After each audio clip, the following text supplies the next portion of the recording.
I feel like your two Iowa teams left a mark on women's college basketball, but also women's basketball at large.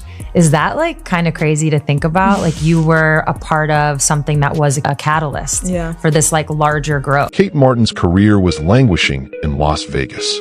The former Iowa star who helped Caitlin Clark reach 2 Final Fours was getting buried on the Aces bench, watching her WNBA dreams slip away game by game. But then something happened that nobody saw coming.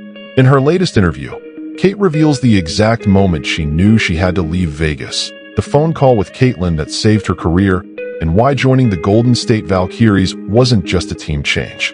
It was a complete reset of her professional identity. If you support Kate, comment Golden State Kate down below. Let's go.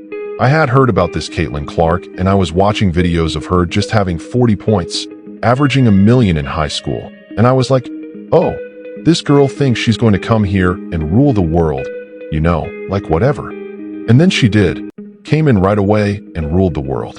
And I was like, all right, here we go. Picture this. Iowa basketball was nobody's destination before Caitlin Clark and Kate Martin turned Carver Hawkeye Arena into the most electric venue in college basketball. You watched those games. You felt that energy.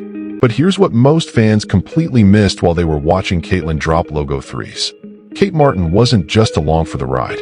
She was the engine that made everything work. I just remember that summer before. She was doing things I had never seen anybody do before. And as a freshman to come in and have that kind of confidence, not everybody has that. I hadn't really seen anything like this. We knew she was going to be outstanding. The beginning of the year, we had some big wins. There were highs and lows, for sure. It took us a little bit to figure it out, but it turned out better than I could have ever expected. Let's talk about what really happened during those back-to-back Final Four runs in 2023 and 2024. While everyone focused on Caitlin's scoring records, Kate was pulling down 6.8 rebounds per game and scoring 13.1 points herself. Those aren't role player numbers. Those are star numbers. But Kate understood something that most players never figure out. Sometimes being the perfect complement is more valuable than being the star. What did you notice about Caitlin's work ethic? Was there anything that stood out? Yeah, absolutely. She was in the gym constantly. The way she approached everything was with a sort of excellence.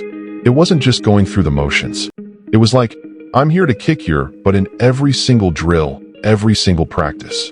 Especially when our gray squad guys were playing against us, it was like, if you're across from me, you're my enemy. That kind of next-level mindset raised us all up with her. Watch the tape from that South Carolina game in the Final Four. Kate calls it her career highlight, and you can see exactly why. When Iowa needed someone to execute the game plan against the undefeated Gamecocks, Kate was the one making the smart plays that created space for Caitlin's magic. She provided what she called a calming effect next to Clark's intensity. Kate could yell at teammates when they needed it because she had built that trust through her actions every single practice. If you had to pick a favorite highlight, getting to the Final Four, beating South Carolina, getting to the final game, what would it be? Beating South Carolina was incredible. That was the best moment ever. We all believed we could make it to a Final Four, and when we made it, it was like, let's go. This is great. We didn't really think we were going to make it to the national championship. The undefeated South Carolina, Twin Towers down there, long, athletic, good team.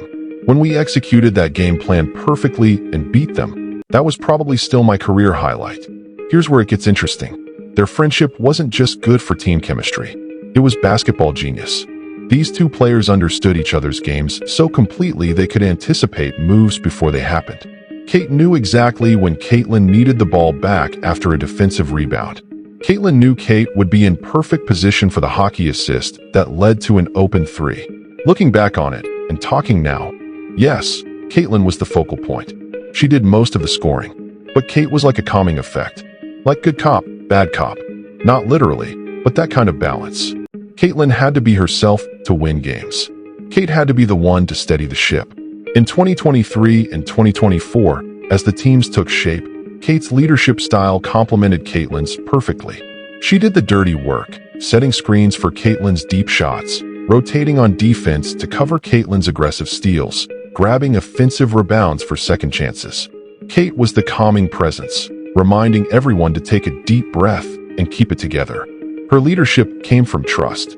Trust she built in the gym, trust from her teammates. She wasn't just older, she was a connector. She built relationships outside basketball, so when she gave feedback, it was received. That's called relationship equity. Iowa's success wasn't just Caitlin Clark being superhuman. It was two players bringing out the best in each other. Kate Martin was the glue that held together one of the most successful runs in Iowa basketball history. Their college careers were perfect. They built something fans will never forget. It's like, if something needed to get across to Caitlin, that was Kate's job. But by Caitlin's junior and sophomore year, she had done the work on herself, and Kate didn't need to manage that dynamic as much anymore. They trusted each other. It was a working relationship. Kate did that with all her teammates.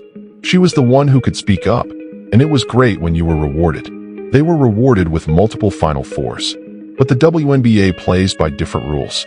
Kate Martin walked into Vegas thinking her Iowa magic would translate. She was wrong. Drafted by the Las Vegas Aces, reality hit her hard. While Aya Wilson and the vets dominated the floor, Kate was benched. In May, she averaged 20 minutes per game. By September, just 11.5. That's not development. That's being pushed out. She was putting up 2.6 points and 1.6 rebounds per game. Those aren't just bad for a former Iowa star. They suggest she wasn't even getting a real chance. In college, she averaged 13.1 points and 6.8 rebounds. Then came the playoffs. Kate played 3 total minutes across 6 games. 3. Not enough time to even get warm. Vegas was sending a message. So what makes the WNBA so hard? The physicality, the speed, the intelligence, the veterans. These are players who've been around for a long time. New York was massive, really good. Players in the WNBA have been pros for years. Sue Bird spoke on this, how tough the transition is for rookies.